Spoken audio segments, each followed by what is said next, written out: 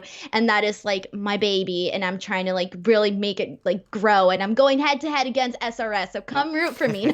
Come root for me on there. And, I try to cover, a lot of different stuff on there. I've been talking about the G1 this weekend on Wednesday. I'm going to be, talking about the finals of the G1. I'm going to be doing some Impact predictions, obviously talking about AEW and NXT. Please check that out.